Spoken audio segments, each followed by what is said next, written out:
नुकत्याच झालेल्या मुंबई महानगरपालिकेच्या निवडणुकीत ठाकरे बंधूंच्या युतीला पराभवाचा सामना करावा लागला। मात्र पराभव झाला असला तरी उद्धव ठाकरे यांच्या नेतृत्वाखालील उद्धव सेनेला 65 जागा जिंकण्यात यश आले होते।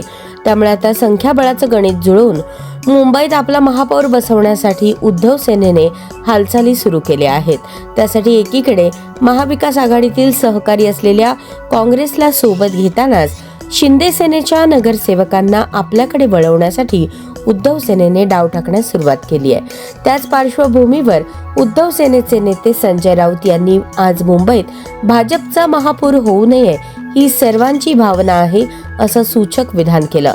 मुंबई महानगरपालिकेच्या महापौर पदाच्या निवडणुकीपूर्वी होणारी संभाव्य फोडाफोड टाळण्यासाठी शिंदे सेनेने खबरदारीचा उपाय म्हणून आपल्या सर्व नगरसेवकांना हॉटेलमध्ये ठेवलं आहे।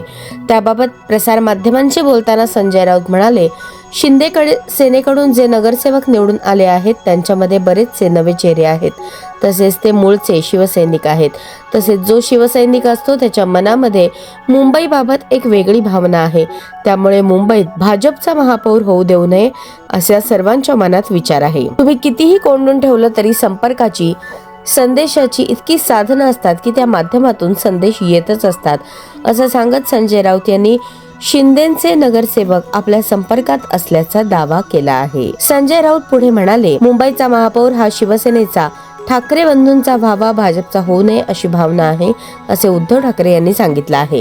तसेच देवाची इच्छा असेल तर शिवसेनेचा महापौर मुंबईत बसू शकतो। काल मी राज ठाकरे यांची भेट घेतली, तसेच उद्धव आणि राज ठाकरे यांची ही फोनवरून चर्चा झाली। अनेकांची चर्चा सुरू आहे। आम्ही सध्या या घडामोडींकडे तटस्थपणे पाहत आहोत, मात्र पडद्यामागे बऱ्याच गोष्टी घडत आहेत असं सूचक विधानही संजय राऊत यांनी केलं।